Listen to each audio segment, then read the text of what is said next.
हरे कृष्णा कृष्णा कृष्णा हरे हरे, हरे राम राम राम हरे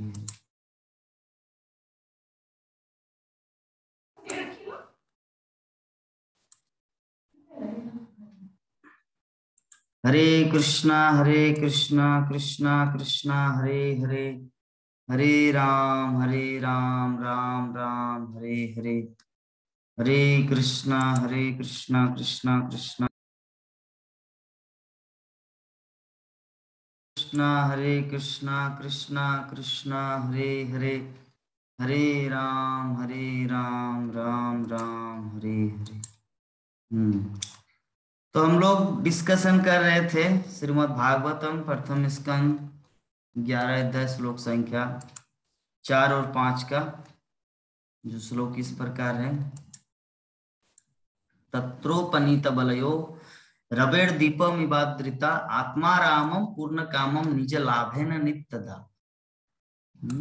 पित्तुत्फुल्ल मुखा प्रचुर हर्ष गदगदाया गिरा इतरम सर्व सुहृदम इवि तारम विवारभका। तो ये है हमारा आज का श्लोक। तो यहाँ पर क्या बताया गया है कि सारे नागरिक अपनी अपनी भेंटें लिए हुए भगवान के सम्मुख आए और उन्हें उन परम संतुष्ट तथा आत्मनिर्भर भगवान को अर्पित किया, जो अपनी निजी शक्ति से अन्यों की आवश्यकताओं की निरंतर पूर्ति करते रहते हैं। ये भेंटें सूर्य को दिए गए दीपदान जैसी थी। फिर भी सारे नागरिक भगवान के स्वागत में इसी आह्लादमयी भाषा में बोलने लगे, मानो बच्चे अपने अभिभावक तथा पिता का स्वागत कर रहे हैं। तो ये है हमारा आज का प्रसंग कि भगवान श्री कृष्ण हस्तिनापुर से इस प्रकार आए द्वारका धाम। हम हमारे प्राण मोहन प्रभु जी को बताना चाहेंगे, प्रभु जी आप जो तिलक लगाए हैं ना, ये तिलक पूर्ण रूप से गोड़िया नहीं हुआ। चश्मा को थोड़ा खोलिए, थोड़ा चश्मा को खोलिए, मैं बता दे रहा हूँ।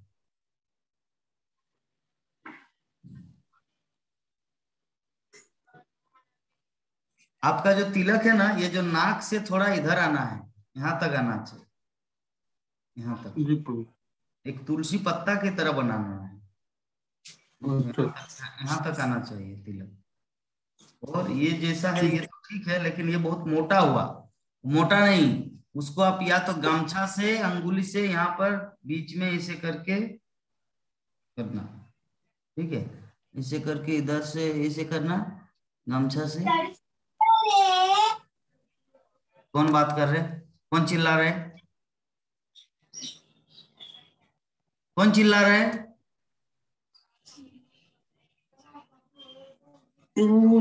दीक्षा कुछ बना रही है। दीक्षा आजकल अभक्त बन गए हैं, वो आजकल आते क्यों नहीं, क्लास में क्यों नहीं आते? कोई है नहीं, अपना खाना बना रही है वो। अपना खाना बना रहे होने से चलेगा? थोड़ा भक्ति में भी लगना चाहिए ना। खाना पीना सोना यही करते रहेंगे, मनुष्य जीवन की सार्थकता को थोड़ा समझना चाहिए। गधा और पशु की तरह सिर्फ खाना सोना की तरह होने से चलेगा? थोड़ा भक्तिमय जीवन को ग्रहण करना है किसी भी अवस्था में। क्या ऊपर ऊपर से प्रणाम करने से चलेगा दीक्षा? हरे कृष्ण। ऊपर ऊपर से प्रणाम नहीं, हृदय से प्रणाम करना है। और हृदय से प्रणाम उसी को कहा जाता है जो नित्यम भागवत सेवा भागवतम क्लास में आते। जब आप बूढ़ी बनेगी तब क्या भागवत क्लास में आएगी? बोलो। जब नंद किशोरी माता जी की तरह जब बनेंगे उस समय आएंगे, या अभी से शुरू करेंगे? आज रविवार है, आज तो कम से कम आना चाहिए। क्या खाना बना रहे बोलो? क्या फालतू फालतू मुझे भूख लगी को तबीयत कभी खराब है ना, पैर दर्द हो रहा है, मैं खुद के लिए मैगी बना के खाऊंगी। मैगी? मैगी नहीं तो मैं बना ही क्या सकती हूँ अभी। अच्छा, समोसा बनाओ, समोसा खाओ, आलू चप खाओ, गुलगुला बनाओ, पकोड़ा बनाओ, ये सब बनाना चाहिए। मैगी मैगी ये सब क्या विदेशी लोग की तरह केचुआ खाना, वो तो केचुआ खाना है, ऐसा नहीं खाना चाहिए। तो विदेशों से शुरू हुआ है। विदेशी लोग, चाइनीज लोग केचुआ खाते थे, केचुआ को खाते। केचुआ मतलब समझ रहे हैं, जो वर्षा के दिन में जो केचुआ ऐसे चलता है, हड़का में लेके केचुआ को खाते थे। तो अभी पूरे दुनिया के लोग मैदा का बना हुआ केचुआ का चीज खाना शुरू, एक्चुअली केचुआ मैगी चाउमीन, इसीलिए मैं नहीं खाता।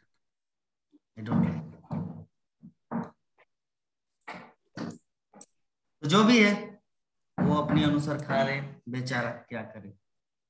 तो हम लोग डिस्कशन कर रहे थे कि भगवान श्री कृष्ण जैसे द्वारका धाम में पदार्पण किए तो सभी लोग अपना अपना दीप बाती लेके भगवान को बधाई देने के लिए, भगवान को स्वागत करने के लिए आए। तो भगवान को स्वागत करना, यहाँ पे सूत गोस्वामी एग्जाम्पल दिए हैं, अनुभव प्रश्न ये दिए हैं, एग्जाम्पल उदाहरण, कि भगवान क्या है, परम संतुष्ट तथा आत्मनिर्भर है। आत्मनिर्भर का अर्थ क्या है, जिसको किसी दूसरे व्यक्ति का जरूरत नहीं पड़ता कुछ हेल्प का। हम सबको एक दूसरे का जरूरत पड़ता है ना प्रमोद प्रभु? प्रमोद प्रभु, जरूरत पड़ता है ना हम लोगों को एक दूसरे का? जैसे बताइए एग्जाम्पल, कैसे एक दूसरे का जरूरत पड़ता है? जैसे हेल्प करना। हाँ, हेल्प करना। थोड़ा विस्तार से समझाइए ताकि हम लोग समझ जाए कि एक्चुअली एक दूसरे का जरूरत कैसे पड़ता है।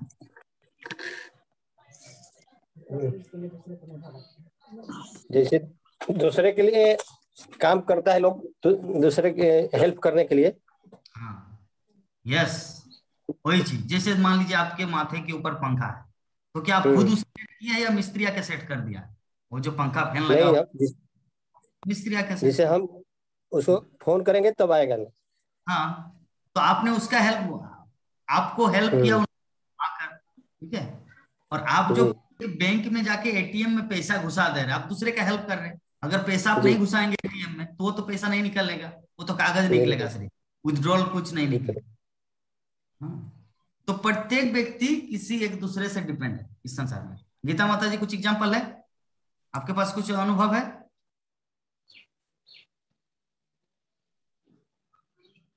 टेलीफोन बीएसएनएल नहीं रहने से कनेक्टिविटी नहीं था, अभी तो बहुत सारे आ गए हैं। हाँ।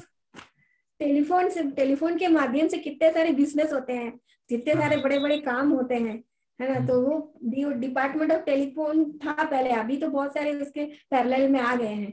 तो हर एक लोगों को एक दूसरे से मदद लेना पड़ता है। जैसे पोस्ट ऑफिस, पत्र लिखते थे हम लोग, तो हम दूसरे तरफ जाता था तो पोस्टमैन लेके जाता है। तो हर लोगों को, हम लोग खुद एक काम नहीं कर सकते, हम लोगों को एक दूसरे के ऊपर डिपेंड रहना। सारी दुनिया ऐसी है। पहले बार्टर सिस्टम चलता था, है ना, एक सामान के बदले दूसरा सामान देते थे स्टार्टिंग में, अर्ली एज में।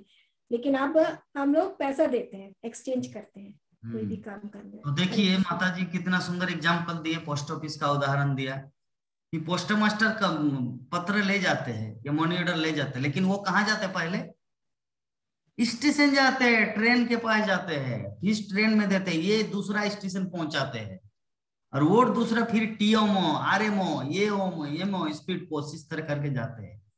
अगर ट्रेन नहीं रहता तो पोस्ट मास्टर क्या करते? कुछ कर पाता नहीं।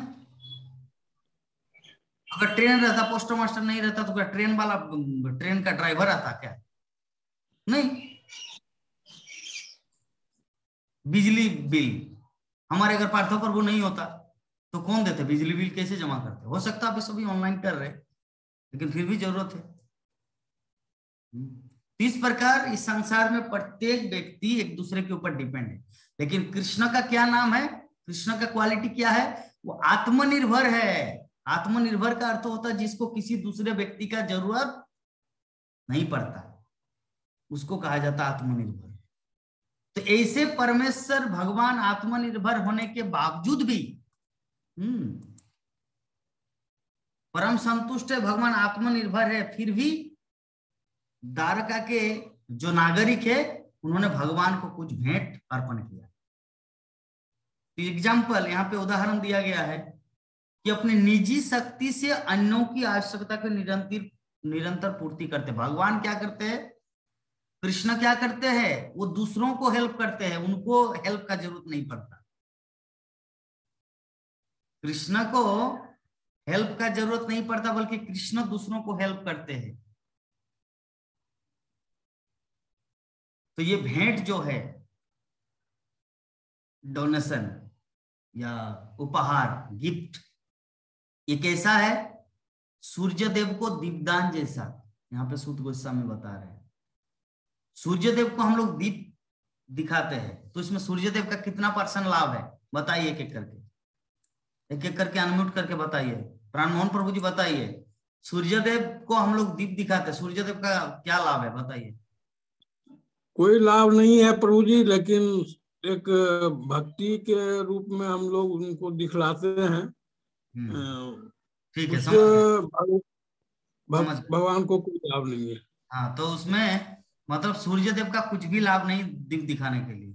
अच्छा पार्थो प्रभु आप बताइए क्या लाभ है सूर्य देव का, उसके अकाउंट में कुछ रुपया? सूर्य देव को तो लाभ तो कोई नहीं, कुछ नहीं है। तो प्रसन्न होता है भक्त, वे मेरा भक्त है, ठीक है, ये मेरा भक्त है, तो उसके लिए प्रसन्न होता है, उसके कुछ लाभ नहीं है, सूर्य देव को कुछ लाभ नहीं है। गीता माता जी बताइए, आप बताइए अपना अनुभव। सूर्य देव को जो दीप चढ़ाते हम लोग, सूर्य देव का क्या % है, कुछ लाभ है? सूर्य देव का जो प्रकाश है इतना प्रकाशित है, सूर्य देव का प्रकाश इतना है कि उनके सामने एक दीप जलाना मतलब कुछ नहीं है। फिर हमारा भाव है कि सूर्य देव है तो हम भाव से करते हैं, तो सूर्य को जरूरत नहीं है। तो हम लोग तथ्य को समझ गए कि सूर्य देव का अपना कुछ भी लाभ नहीं है, क्योंकि सूर्य देव स्वयं प्रकाशित है। उनको दीप दिखा के क्या, दीप किसको दिखा जाए, जो अंधकार है। जिस जगह में अंधकार है वहां पे दीप दिखाने से, हाँ भाई बहुत अच्छा कह रहे, मैं तो बहुत अंधकार में था, आप मुझे दिखाए। हाँ प्रभु आप हमारे भागवत, जैसे नंद किशोर माता जी हमारे बोल रहे कि हम लोग अंधकार में थे, प्रभु जी आप भागवतम क्लास करके हम लोग को दीप दिखाए। हाँ, भागवतम क्लास करके हम लोग अंधकार में थे, दीप दिखा के हम लोग को प्रकाशित किया। हाँ, ये थोड़ा सा सज सकता है, लेकिन हमारे जो पूर्वाचार्य गुरुओं को हमारे क्लास का कुछ इफेक्ट है? कुछ नहीं, वो लोग तो स्वयं प्रकाशित है। गुरु परंपरा साक्षात भगवत दिव्य ज्ञान का स्वरूप है।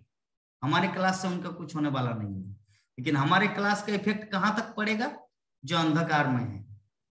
हमारा ये जो दीपक भागवतम क्लास, जूम क्लास रूपी जो दीपक है, इसका प्रभाव कहाँ तक पड़ेगा? जो अंधकार में है, जो दिव्य ज्ञान भगवत ज्ञान कुछ भी नहीं जानते। लेकिन हमारा प्रभाव क्या प्रभुपाद पे पड़ेगा? हमारे क्लास का कुछ इफेक्ट पड़ेगा? नहीं, क्योंकि प्रभुपाद के पास दिव्य ज्ञान है। उसी प्रकार सूर्य देव इतना स्वयं प्रकाशित है, उनके पास इतना तेज है, उनको किसी दीप दिखाने से उसका कुछ फर्क नहीं पड़ता। तुम दीप दिखाओ या मत दिखाओ, उसका कुछ होने वाला नहीं है, क्योंकि वो स्वयं प्रकाशित है। जैसे हमारे प्रमोद प्रभु जी के पास लाखों करोड़ों रुपया है, वहां पे अगर जब कोई आके अगर प्रमोद प्रभु जी को बोले, हे प्रभु जी 10 रुपया 10 रुपया, तो क्या गाड़ी रुक के बोलेगा हाँ दे दो? क्या प्रभु जी? इनके पास करोड़ों करोड़ों रुपया बैंक में जमा कर रहे। अगर कोई व्यक्ति आके बोले 10 रुपये का इस तरह का नोट दिखा रहे, तो क्या बोलेंगे ये हमारे 10 रुपये मिल रहा है, रुको रुको गाड़ी, ऐसा करेंगे? नहीं। उसी प्रकार भगवान कृष्ण जो है ना, वो स्वयं प्रकाशित है या स्वयं आत्मनिर्भर है, उनको किसी भी चीज का जरूरत नहीं पड़ता। लेकिन फिर भी प्रेम बस भक्तगण, उनके पार्षदगण उनकी पूजा करते, उनकी आराधना करते हैं, उनको सम्मान देते हैं, तो भगवान उसको सहर्ष प्रेम बस स्वीकार करते हैं। तो इसलिए प्रभु यहाँ पे सुध गोस्वामी आगे और उदाहरण दे रहे कि सारे नागरिक भगवान के स्वागत में ऐसी आह्लादमयी भाषा में बोलने लगे मानो बच्चे अपने अभिभावक तथा पिता का स्वागत कर रहे। आह्लादमयी भाषा, आह्लादमयी भाषा मतलब जानते हैं? कौन जानते हैं? नंद किशोरी माता जी, आह्लादमयी भाषा मतलब क्या है? अलग अलग भाषा नहीं, आदर्श आदर्श भाषा आदर्श आह्लादमयी मतलब आनंदमयी भाषा, अर्थात प्रेम गदगद वाणी, उसको बोलते हैं आह्लादमयी भाषा। आह्लाद मतलब आनंद, प्रेम। तो आह्लादमयी भाषा में सभी नागरिक बोलने लगे कृष्ण को। तोतली जैसे बच्चा तोतली तोतली भाषा में पिताजी को बोलते हैं आनंद। मान लीजिए एक बच्चे को आप पूरा गरम गरम जिलापी ले आए 40-50 पीस, बच्चा क्या बोले? खा खा के वो पिता को, बाबा रे, वो तो आह्लाद से पूरा झटपट पिताजी को आशीर्वाद दे देंगे कि दीर्घायु भव। वो छोटा बच्चा आशीर्वाद दे देंगे पिताजी को, आयुष्मान भव, इतना गरम गरम जिलापी मुझे मिल रहा है। तो इसे कहते हैं आह्लादमयी भाषा। आह्लादमयी भाषा से व्यक्ति जब प्रसन्न हो जाते हैं, जब व्यक्ति प्रसन्न हो जाते हैं तब उनके मुख से जो निकलता है उस भाषा को कहा जाता है आह्लादमयी भाषा। याद रहेगा? कभी पूछेंगे आह्लादमयी भाषा किसको बोलते हैं? हाँ माता क्या बोल रहे हैं? वो कृष्ण को आह्लादनी शक्ति है राधा। हाँ, कृष्ण की आह्लादनी शक्ति है राधा। माता जी बोली थी क्लास में, कृष्ण को आनंद देने वाली है राधा, उसी को आह्लादनी बोलते हैं। वो तो ठीक है, आह्लादनी मतलब आनंद। तो हम उदाहरण लिए, उदाहरण के माध्यम से हम लोग समझे कि आह्लादमयी भाषा का अर्थ होता है जब व्यक्ति परम प्रसन्न हो जाता तब उनके प्रति वैसे ऐसे मीठे मीठे वचन बोलते हैं। जैसे आप जैसे बोलते थे ना, आह्लादमयी भाषा का एक उदाहरण दे रहे हैं कि जब सीमा माता जी क्लास ज्वाइन किए तब आप बोले ना, मैं कितना प्रयास किया, कितने जगह ढूंढा, कितने जगह भटके, कितने जगह तड़पे कि कोई एक तो मैं भक्त को बना पाता, लेकिन मेरे घर में दीपक तले अंधेरा, जो मेरे घर में इतने सुंदर भक्त भरत महाराज की तरह है, वो तो मुझे पता ही नहीं था। तो इस प्रकार आप वो गदगद वाणी, उसको बोलते हैं आह्लादमयी वाणी। याद आया? अभी फील हुआ?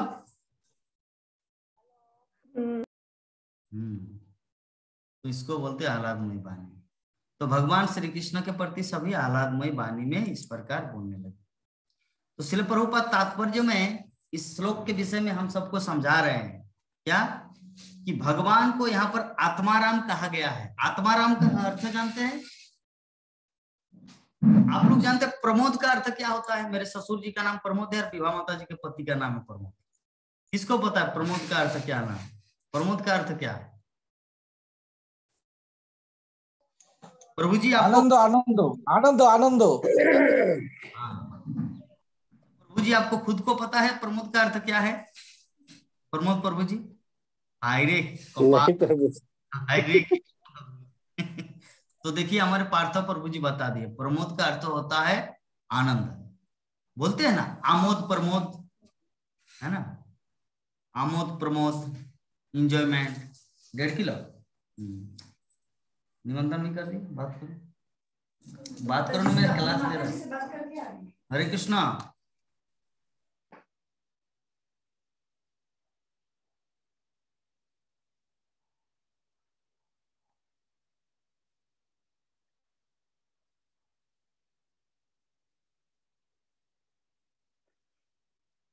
हाँ, तो हम लोग समझ गए प्रमोद का अर्थ क्या है। आमोद प्रमोद मतलब आनंद विनोदन। तो आत्माराम श्रील प्रभुपाद क्या बोल रहे हैं? भगवान श्री कृष्ण को क्या कहा जाता है? प्राणमोहन प्रभु जी, भगवान श्री कृष्ण को क्या कहा जाता है? आत्माराम। आगे आगे मत पढ़िए, जब मैं कुछ बोलूंगा तो उसमें किताब की तरफ ध्यान न दे, मेरे चेहरे को देखना, तब दिव्य ज्ञान मिलेगा। मैं आपको बता रहा हूं, बाकी पूरा दिन भर पड़ा हुआ है, बाकी दिन भर आप किताब को देखिए, लेकिन जब मैं बोलूंगा उस समय मेरी चेहरे की तरफ देखना है, तब कृपा वर्षण होगा। ठीक है। तो भगवान कृष्ण का एक नाम है आत्माराम। आत्माराम का अर्थ क्या होता है? जो आत्मा में ही प्रसन्न रहते हैं। हम लोगों को आनंद खोज करने के लिए विभिन्न प्रकार का प्रयास करना पड़ता है ना। कभी रेस्टोरेंट में जाते हैं हमारे पार्थ प्रभु, तो कभी बाजार घूमने के लिए जाते हैं, पनीर लाते हैं, हाँ, आनंद के लिए। तो कभी नंद किशोरी माता जी जाते हैं। नहीं, नंद किशोरी माता जी तो एकमात्र आनंद एकमात्र उनकी गोपाल को लेकर, उनका आनंद किसी दूसरे चीज में अभी नहीं है कि थोड़ा सा गलगप्पा खाऊं या फुचका खाऊं या समोसा खाऊं। उनका चिंता एकमात्र है किस तरह मैं अपने गोपाल को शुद्ध चीज व्यंजन बना के खिला सकूं। तो आत्माराम का अर्थ होता है कि जो अपने आप में ही संतुष्ट रहते हैं। ठीक है, मुझे 10,000 रुपया मंथली मिलता है, क्या करें, मेरी किस्मत में ही लिखा है, मुझे इसी में संतुष्ट रहना है। किसी के 50,000 रुपया आता मंथली, वो उसी के अनुसार चल रहा है। मुझे 10,000 रुपया मिल रहा है, मुझे उसी भी। किसी को तो 5,000 रुपया भी मंथली नहीं मिलता, उससे तो मैं बढ़कर हूं, उससे तो अच्छा हूं। चलिए कृष्ण आपको धन्यवाद, हरे कृष्ण। तो इसे कहते हैं संतुष्ट, आत्माराम। और इस संसार में कौन व्यक्ति सुखी है? जो स्वयं में संतुष्ट है।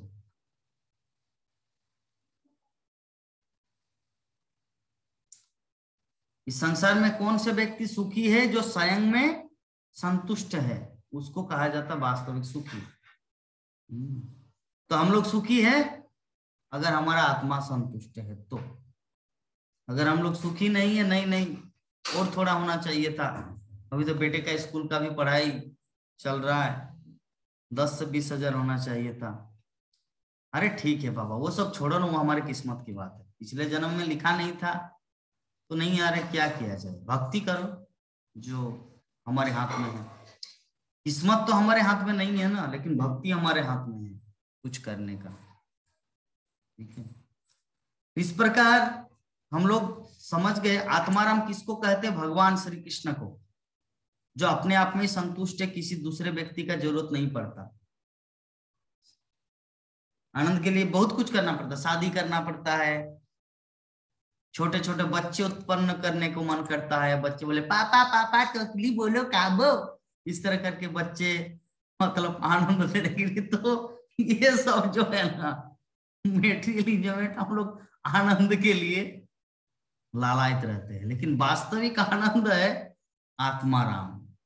जो व्यक्ति कृष्ण भक्ति में रमने रहते हैं उसको वास्तविक आनंद मिलता है, उसको कहा जाता है आत्मा। तो कृष्ण तो स्वयं कृष्ण है। हम लोग कृष्ण भक्ति करके आत्माराम मानते हैं, लेकिन कृष्ण तो स्वयं कृष्ण, मतलब वो आत्माराम ऑलरेडी है। कृष्ण ऑलरेडी आत्माराम है। ठीक है, तो उन्हें किसी दूसरे जगह में आनंद खोज करने की, सुख खोज करने की आवश्यकता नहीं रहती। वो आत्मनिर्भर है, क्योंकि उनका दिव्य अस्तित्व जो है ना पूर्ण आनंदमय है। भगवान का 3 फीचर है, क्या है? सत चित आनंद। भगवान का क्या नाम है? सच्चिदानंद, अर्थात सत चित और आनंद। सत का अर्थ क्या है? कौन बता पाएंगे सत का अर्थ क्या है? विभा माता जी बोलेंगे। यद्यपि सत का अर्थ क्या है? शाश्वत। हाँ, सत का अर्थ शाश्वत। और चित का अर्थ क्या है? ज्ञान। ज्ञान। और आनंद का अर्थ आनंद। बहुत सुंदर। तो माता जी देखिए, हमारे क्लास में नहीं है लेकिन फिर भी क्लास में है। जैसे भगवान श्री कृष्ण इस जगत में नहीं है फिर भी इस जगत में, उसी प्रकार हमारे माता जी क्लास में नहीं है फिर भी क्लास में, सब कुछ पता है। ये लाडो हरे कृष्णा।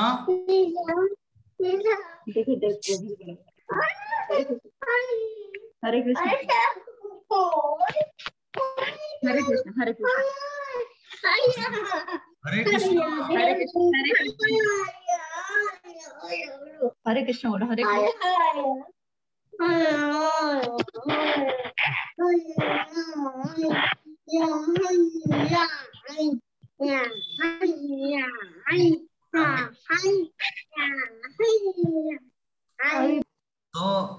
चलिए हम लोग एक ऐसे लाडू के चक्कर में पड़े, कभी कभी इंटरटेनमेंट करने के लिए वो आ जाता है, सबको रिझाने के लिए अच्छा है। तो हम लोग समझ गए भगवान क्या है, सच्चिदानंद। भगवान अगर सच्चिदानंद है तो हम लोग कहाँ से आए, भगवान से या कोई बाहर से? हम लोग भी भगवान से आए। इसका मतलब अगर भगवान सच्चिदानंद है तो हम लोग भी सूक्ष्म सच्चिदानंद है। लेकिन अभी समस्या है क्योंकि हम लोग अपने स्वरूप को नहीं जानते, जिसके कारण हम लोग को दुख मिलता है। जैसे एग्जाम्पल, एक व्यक्ति धनी व्यक्ति है, उसके अकाउंट में 10 करोड़ रुपया है, मोबाइल बैंकिंग है, फोन पे भी है, लेकिन उनके पॉकेट में 10 रुपया भी नहीं है, लेकिन उनको चलाना नहीं आता क्योंकि ज्ञान नहीं है। तो अभी भीख मांगेगा कि नहीं, दूसरे से दे बाबा 10 रुपया समोसा खाएंगे, है ना। लेकिन अगर उनको चलाना आता तो किसी दूसरे से भीख मांगते? गीता माता, वो दूसरे से भीख मांगते?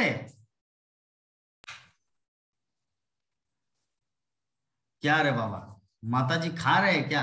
गीता माता जी प्रसादम पा रहे हैं क्या? नहीं, वो प्रसादम नहीं।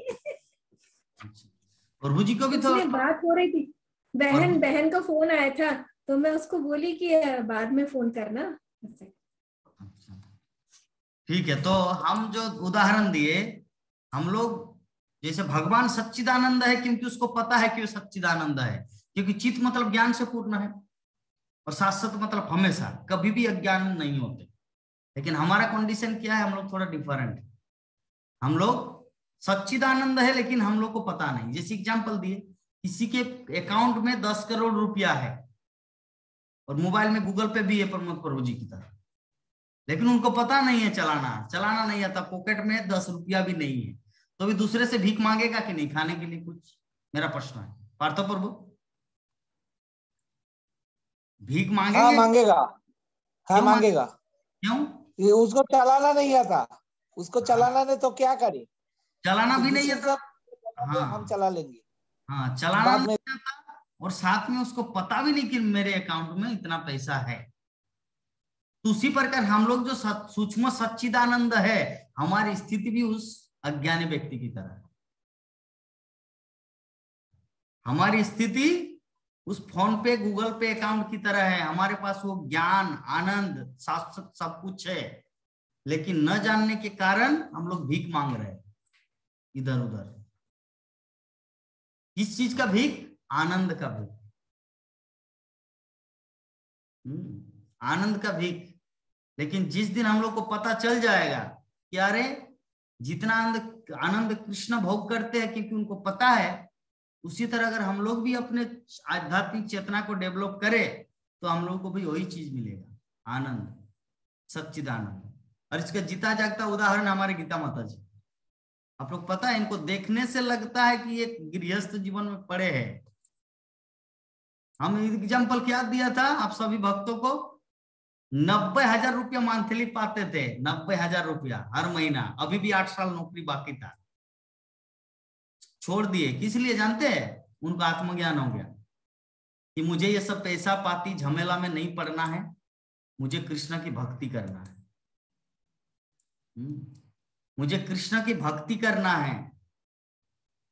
और कृष्ण की भक्ति करना है तो कैसे कृष्ण की भक्ति करेंगे? जब उनके लिए समय देंगे। अगर उनको समय नहीं देंगे तो कृष्ण भक्ति कैसे संभव होगा?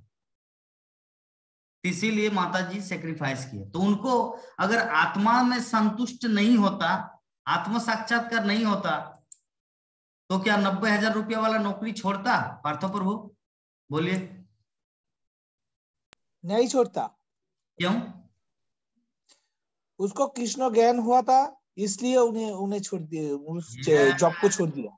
हाँ, उनको पता चल गया कि वास्तविक आनंद पैसे में नहीं है, वास्तविक आनंद है कृष्ण भक्ति में। तो माता जी को वो चीज पता चल गया। तो हमारे अंदर में वो चीज अभी तक पता चला कि नहीं? प्राण मोहन प्रभु जी, आपका क्या कहना है?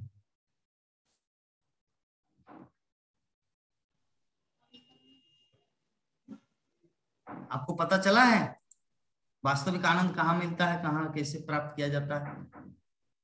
भगवान में। भगवान में, भक्ति भाई, भक्ति में, भक्ति करने में, भगवान की भक्ति करने में वो आनंद मिलता है। तो माता जी को पहले से ही आभास हुआ। ठीक है, तो इस प्रकार हम लोग देख रहे हैं ये जो लड्डू है ना, ये मेरा माइंड को डाइवर्ट कर रहा है क्लास से।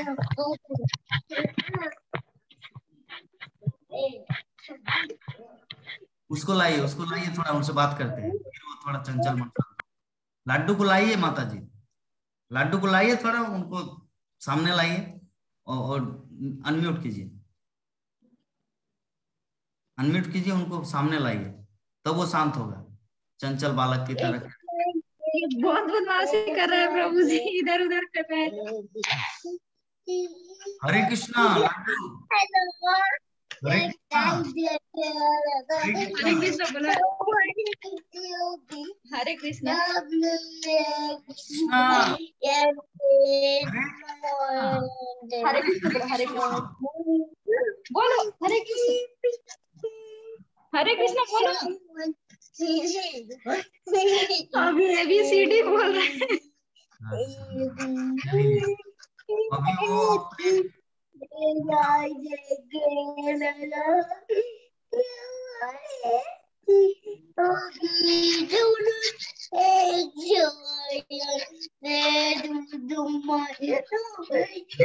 भाषा में क्या बोल रहे हैं बाबा?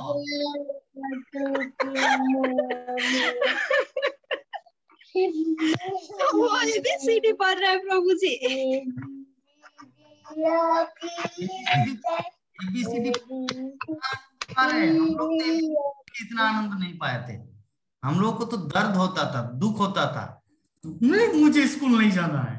हम लोग ABCD पढ़ने में हम लोग को दिक्कत होता था, लेकिन ये तो ABCD FG कर, ये तो आनंद आ रहा है। जैसे हम लोग हरे कृष्ण कीर्तन करके आनंद पाते हैं, ये तो ABCD पढ़ के आनंद ले रहे हैं।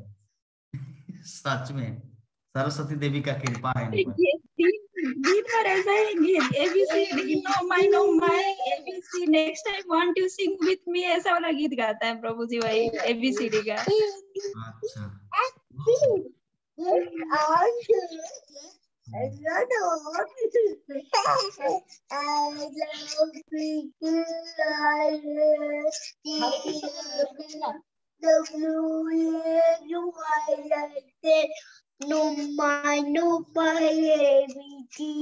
Next I want to see mommy.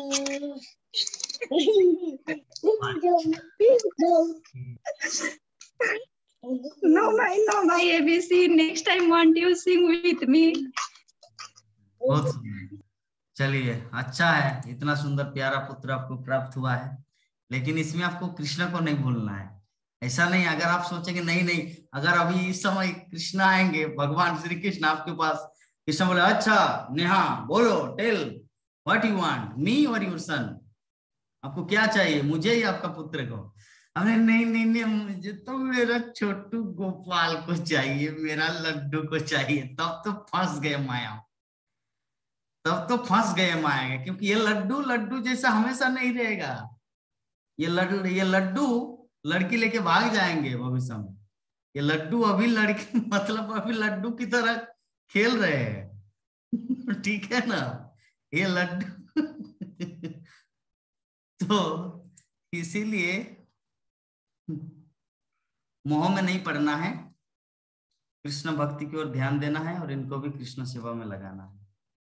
ठीक है, विद्यापति जो हमारे आचार्य है, विद्यापति बोलते कि संसार जीवन का सुख कितना बड़ा सुख मिलता है संसार में, अर्थात गृहस्थ जीवन में कितना सुख है। तो विद्यापति उदाहरण देते, जैसे एक मरुस्थल है, एक रेगिस्तान, तो रेगिस्तान में व्यक्ति एक बाल्टी पानी पीने को चाहता है, तो अगर उसे एक बूंद पानी मिले तो क्या होगा उसमें?